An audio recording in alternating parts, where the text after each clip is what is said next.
Welcome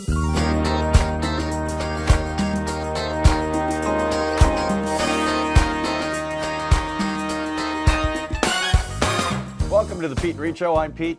And I'm Reet. She's Reet. And, well, you know, we got to get to the show real quick because there's so much that we want to talk about with this guy. Oh, and crazy. he is, well, you know, he's got a list that's this long and then some. But I'm just going to ramble some Okay, off all right. because there's so much. A social psychologist, professor, columnist, author of 500 articles in Canada and the U.S. in media and magazines, lives in Niagara Falls, which is awesome, has his own talk radio show called Masters of the Mind. He's been on ABC, CBS, Fox, Coast to Coast with George Norrie. He's been a guest on major radio shows, 32 U.S. states, 4 Canadian provinces, radio shows in Europe, China, South America, and Australia. Peter has award-winning executive producer. He's got a good name. I like Yeah, the he's name, got a good name. He's hosted many documentaries and relationships, including Best Author and children's issues as Goodness. well. And he's also appeared in TV films as an actor. He's a host of his hit TV series, Niagara's Most Haunted.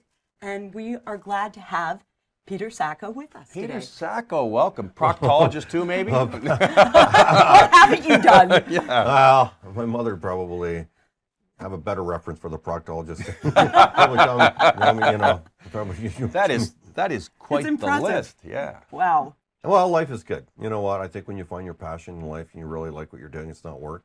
You know, you're just, and you know, hungry for knowledge and hungry for experiences. That's the way I like to look at it.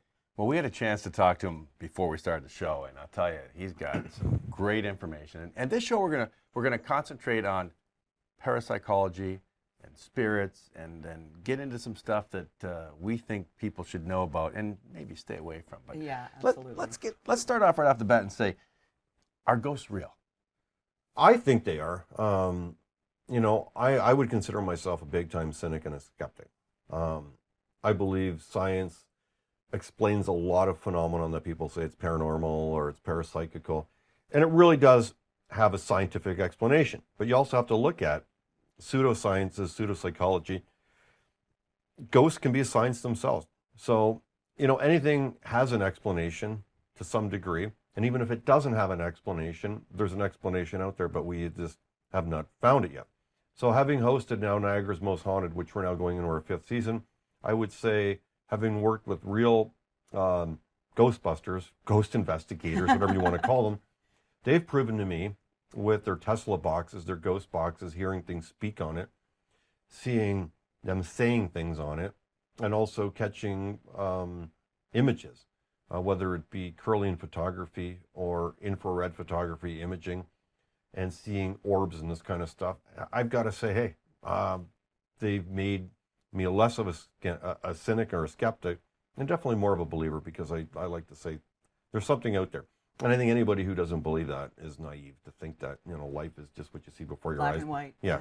So you got into this. Now, did you have experiences as a kid or as you grew up? As a kid, I would just say I used to love horror movies. You know, you're watching that. Irv Weinstein, Channel 7. I Always would- had Friday nights, horror flicks. yeah, no, those were cool. You know, like Godzilla. You know, those kind of cool things. Tales from the Crypt, I like. Tales from the Dark Side, and definitely Kolchak. So you know what, Pete? I got more in. It was entertaining, and that's exactly what it was for me. It was, and I like science fiction. I like reading fantasy and horror. I grew up reading Edgar Allan Poe and Stephen King. So it's something that is really interesting that you want to just keep enjoying. So now, science and creation, are they the same? Is science by itself? Is creation by itself? Was it a Big Bang theory? What's your estimation? I believe they're married. To be honest, nowadays, I think science relies a lot on religiosity. And when I'm saying religiosity, I believe the Dead Sea Scrolls in the Bible, because archaeologists are actually using the Bible, from what I've heard, to locate things. And I think science, in a roundabout way, is proving biblical truth. And I think in some ways, biblically speaking, if you look at the Bible, there's science in the Bible. So I believe that the two of them go hand in hand. To think anything else is kind of like, in my books, it doesn't work. Have you always believed in religion and the Bible, or is that just because of your experiences? I was raised a Catholic. I really can say I don't go to Catholic Church anymore. Myself, after I did my PhD, I did a second master's degree in theology because I was always interested in biblical prophecies and miracles. I got years ago to know Robert Schuller, who has since passed away, created the Hour of Power, the Crystal Cathedral. Dr. Schuller was actually a psychologist before he became a minister. So I learned a fair bit from him. So I would say I've always been interested in it because I believe that we are spiritual beings having a human experience. Now, one of your mentors was Jack Canfield, of course. We're talking about the law of attraction. And I know he's a Christian. I know he's a Christian. But, of course, when you want to sell books and get on TV, you've got to watch what you do because, I mean, you've got to blend in with everybody so you're selling the most, right? Right. And we're going to talk more about that on the Peet Reet Show with Peter Sacco and some of the incredible hauntings in Niagara coming up next. And welcome back to the Peet Reet Show, where we have our guest Peter Sacco here with us today, the host of the hit TV series Niagara's Most Haunted. Now, we're going to get into ghosts because that's one of my favorite topics, right? But before, we were talking about Jack Canfield before we went to break. Yeah. And, of course, he's the author of the Chicken Soup series books, which I've read. They're great books. They're good books. And he's the law of attraction guy. Now, where does the law of attraction fit into all of this and the power of the universe? You know what? Law of attraction is as real as the law of gravity, the law of lift, which is flying planes, the law of energy, which is electricity. And, you know, a lot of people today will still go, well, I don't buy into that law of attraction thing. Well, guess what? Galileo once said that the earth is round, and he almost got murdered for it. Yeah, and I think he was right. You know, a lot of people back in the day, if you would have said, well, I believe prior to Newton would have been 200 years earlier, well, I believe in the law of gravity, he probably would have been killed as a warlock. Same thing with the Wright brothers. If they would have been 150 years earlier, believing in seeing things flying, they would have been seen as, you know, harlots. They would have been witches, warlocks. Yeah. And you know what, Pete? I think a lot of it has to tie into technology and our abilities to understand things. And I think we're becoming more knowledgeable. And it's science that, once again, is paving the way to seeing things that are unknown, things behind, you know, seeing definitely that the wizard is not on stilts, but rather there's no real wizard in a human form there, but there is this other third dimension, you know, that we live in 3D, but then there's the fourth and the fifth dimension, and there's other things that exist. And there was a really cool movie once, Contact, with Jodie Foster and Matthew McConaughey. Yeah. I think we're going to see stuff like that, hopefully in our lifetime. And so we have to be open to it. Yeah. Right? Oh, absolutely. And I think that's the problem is, you know, most people say, well, I need to see it to believe it. And they're the ones that are always going through life, always sitting there. Skeptic. When am I going to see it? When am I going to see it? Because you don't believe it. And I think it's when you believe it, that's when things are going to show up and you'll see it. You got to ask yourself, I mean, why do we believe in electricity, air? You know, can you see it? Well, the technology that's out there now, too, is so crazy. 100 years ago, people would have went, there's no way you're going to, you know, have what we have now. So most people don't get to see ghosts.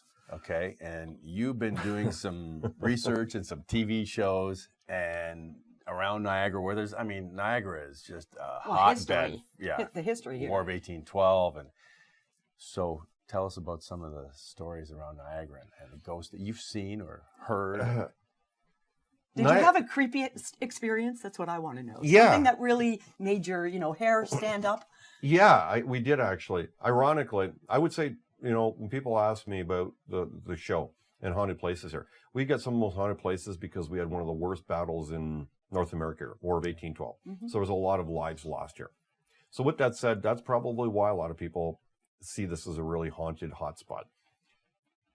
Read it, what you're asking.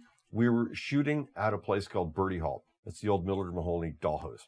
And I've shot there years ago for a film that we did, a documentary. And we're talking like 1999 when I had hair down here and all this stuff. And ironically, they actually had old footage and they put me in the middle of it for a flashback for an episode 2 years ago. And of course, everybody's laughing. They're going, who's the weekend? well, that was me. Well, anyways, we were doing reenactments. So what we wanted to do is we put a fog machine downstairs that's on a control. And we were upstairs doing an interview. While that fog machine, there's no way that it could go on its own. Yet it did go on its own, and the place got fogged out. It was a horrible thing because it cut our shoot down by an hour, and the fog literally was coming out of the basement. You could not see 2 inches in front of your face down there. We could not find the fog machine in that basement. It took us literally about 10, 15 minutes to try to find this to shut it off. The fog was coming out of the downstairs, seeping onto Niagara Parkway, which we had our own John Carpenter movie going on out there. People are flipping out. They're calling. Neighbors are thinking that we're burning down this 250-year-old historical landmark that's owned by the parks. Which is near Fort Erie. Yeah. And it was just the most bizarre thing I've ever seen filming this thing, which we're now going into our 5th season. And needless to say, we're not allowed to bring fog machines in anywhere involved with the Niagara Parks anymore, because they see us coming and they think that a Kiss concert's breaking out. But it was just quite the experience. There was no way this thing could have went on its own. One of my friends had the remote control and he had it stored away. This thing went on its own. And there was a history of mischievous activities going in there. As we had spoken to university students that stay there, they're currently excavating parts of Fort Erie, the old fort there, and they say they hear and see stuff like this all the time happening in there. Well, I had to I was actually doing a remote from a radio station, and I was in Mildred Mahoney's Dollhouse, and I was told it was haunted, and nothing happened except near the end, when I was there by myself, I heard noises in the basement, and that's where you said it was happening. I heard noises in the basement there, and I thought for sure somebody was down there, but there wasn't. Yeah, and there used to, when they had the old dollhouses in there, what June Spear, she used to be the old curator there, she used to tell me, when the place was locked up at night, only she had the key, they would find one house moved almost every other day, and it was a pink house. And the irony of this pink house, if she goes, Peter, what do you notice about this house? What's really different? So I'm looking at thinking, well, I don't play dolls, I don't know what the hell, it's a dollhouse. But what was really cool, Pete, is in there was a little coffee table in the living room of the house, and on that coffee table was a little Ouija board. Wow. Oh, wow. And we're going to talk more about that on the Peet Reet Show. Back with more with Peter Sacco in just a minute. Welcome back to the Peet Reet Show, and we're here with special guest Peter Sacco. And Peter, I want to know, what is the difference, is there, between a ghost and a demon? Like, what's the difference? You know, Rita, we get that asked all the time. And to my best understanding, having worked with some of the psychics that have been involved in our show, as well as people that are in spiritual, different types of fields, and then reading, probably one of the best, I think, sources of information put out by the late Ed Warren. That was most famous for cases like The Conjuring and the Amityville Horror. A ghost was a human being that once lived on this earth, walked on this earth. So they were born of a mother, existed in a human form, and then perished. And if you see an apparition, that's residual energy that is left behind. So it's almost like energy in the form of it playing itself over and over like a film. Whereas a ghost is aware, it's spiritually, its energy is still here, whether it doesn't know that it's dead or whether it still has some reason to be here. So it exists and it's cognizant of its surroundings, and people can be cognizant of it, and it can communicate with us. Conversely, a demon or an entity like that, a demonic spirit, whatever you want to call it, was never born. So some people would say, well, what it is potentially a fallen angel, something created by, if you want to say, Satan, Lucifer, Beelzebub, something that's been conjured. It was never in human form. And then the one I do want to dispel, a poltergeist itself is not a ghost, it's not a spirit, it's not a demon, even though translated in German it means noisy spirit. Yeah. That is more psychokinetic energy, where it's perpetrated and perpetuated by the mind of an individual that has the ability to influence their surroundings and move things with, telepathic energy. Now, is that mostly adolescents that would happen to? Because they say there's a change at that time in their energy. Yeah, and you know what, Pete? Yeah, it absolutely will happen in some kids, and unfortunately, those that really believe in it and have done studies, it's an individual who's been abused, a kid potentially sexually abused, physically abused, and then what they're doing is they're displacing that kind of energy outward. So rather than they're living with this masochistic pain inside, this turmoil where they're dying inside, they project it outwards. And then in teenage years, absolutely. And then it's interesting you bring that up, because it kind of subsides once they go through puberty, and then this ability's gone, which would be great. Imagine having this as an adult. Probably because move things around. Energy does change, because we had all our imagination and we believed in things and probably saw things that we didn't, at that time we thought real, and then you get always like, no, that's not real, and then you just kind of shut it all off, right? You talk yourself out of it. Yeah. And that, it's literally what it is. And, and it is very different from, people go, is it the same as self-fulfilling prophecies? Well, no. Self-fulfilling prophecies, we all have that ability.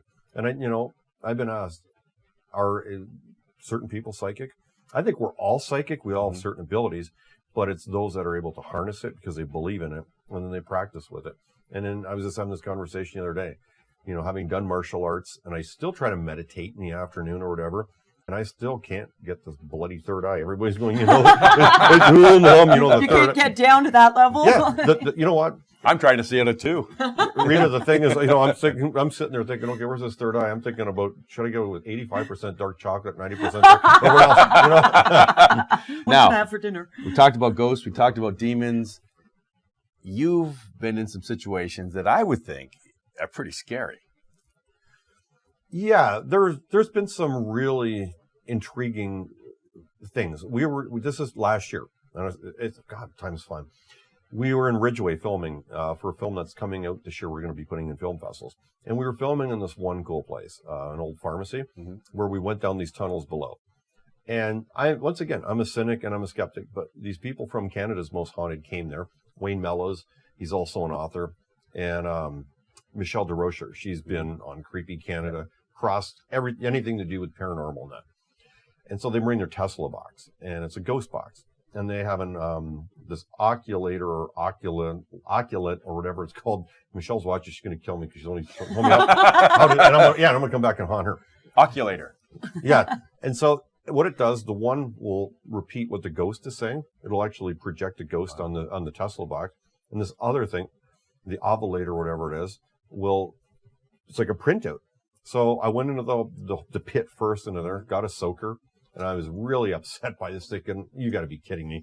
And then with that said, we would eventually bring them in, and this thing started spewing my name, not only in the ghost box, saying it, mocking me out, but also on this other thing, reading out. And this went nonstop, even to when we went and shot in the attic. This thing would not let up. And I'm thinking, wow.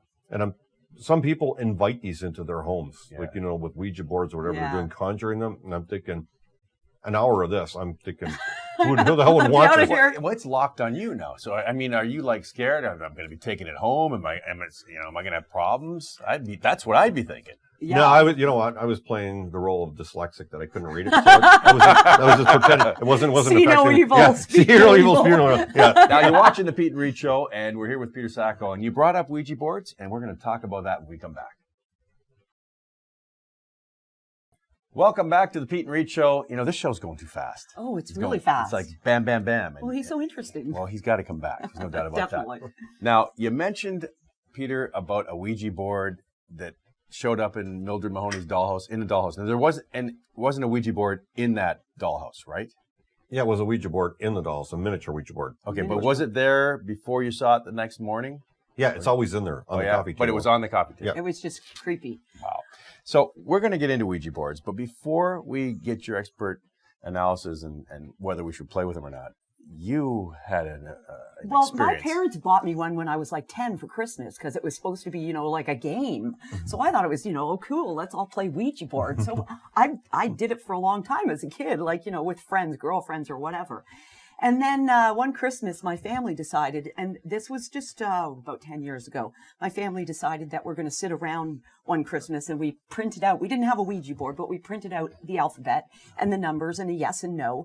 And we had a glass and it was going around and I'm talking. So I'm going, oh, is there any spirits here? And it said yes.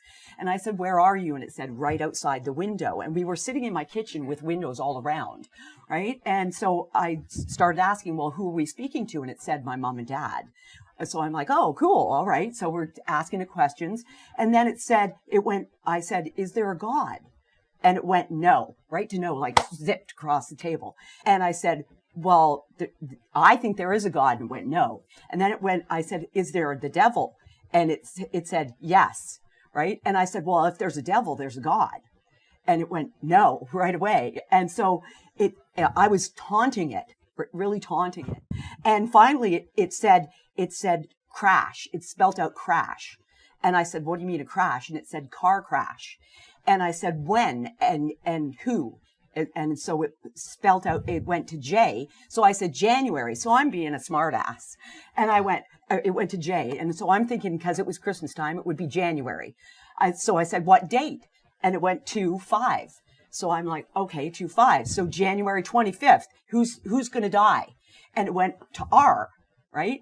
So I'm thinking me. So I said, oh, so I'm going to die January 25th this year in a car crash. And it went yes, right? So so we finished that night and stopped playing it. And my son died that summer, July 2nd, 2005. Wow. And his name was Marty, and we called him Mar. And what's the standing initial would be R. Mm-hmm. So I've never played it since, and I totally believe idea. that something, we came into something that was not right. No, definitely not fun for the whole family. No. And people need to know that it's not a thing to play with. Yeah, Marty passed away 10 years ago. So. Yes, it did. So, what's your recommendation on Ouija boards? They're bad. I was always told by a good friend of mine who passed a long time ago, real deal psychic. She used to work with major police forces around the world. And she always said, stay the heck away from them. That they're bad. They're portholes. They allow things from another dimension to come into this dimension. A lot of people play, them with the intentions, well, it's this game. We're just going to shut it down and then put the game away in the box. But you don't know. Or they're saying, well, I'm talking to my great-great-great-great-grandmother or whatever. She's nice. She's talking about freaking little old blueberry pie she used to make her the butter tart. Yes. And then the problem is it's the wolf in the sheep's clothing. Yeah. You don't know what you're talking to over there. Exactly. And that seems to be what the psychic had once told me. And then other individuals that have worked on our team as psychic investigators and that stuff, they said, oh, gosh, no, don't be playing with that stuff. Because you don't know what you're tapping into. And it's like, we don't have that technology yet, which, maybe it's like giving somebody an Apple computer back in the 1700s and saying, okay, go to work on it, make it work, do whatever it is, and you don't know what to do with it. And you may not have the answer to this, but perplexing to me is why a company makes these and sells these in stores, unless, of course, it's a company that's not a good company, and knowing full well what's happening with these things. You know what Pete, I think a lot of it is they don't even believe in it themselves. No, it's ignorance. And it's for we played it as a kid. We found it. My aunt had one. She had no idea what it really was. So we were playing it. And did anything bad happen of it? First of all, we were spelling it ourselves like, you are a jackass. That's what I was doing with it. Yeah. And then did anything bad happen to me because of playing it? Yeah. My mother was going to drill a shoe at my head for playing one. She says, if I ever catch you again, you're going to be part of that board and probably haunting this house. So I learned that way never to be playing with this. Good old fashioned Roman Catholic mother. And you're brought up too. Yeah, you're brought up in, and I think that's what it is. Religions, Christianity, probably Judaism, I'm sure even Hinduism, Buddhism, that will probably frown upon that because it's basically, why do you need to be playing with it? We've talked about science. We've talked about the law of attraction. We've talked about energy. We've talked about ghosts. We've talked about spirits. We've talked about images that keep repeating themselves. Where's God fit in this, in your opinion?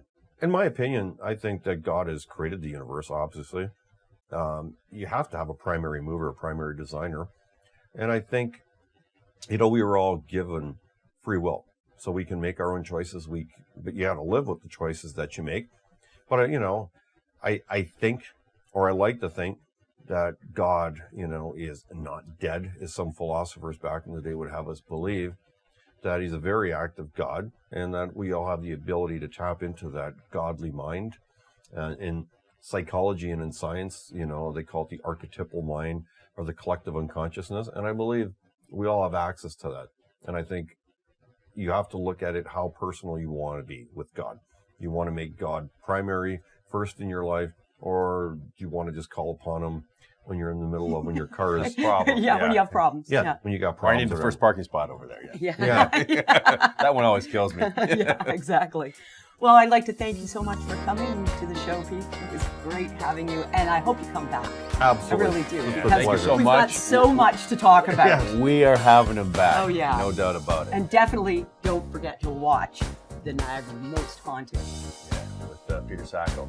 And we'll see you next time on the Peet Reet Show.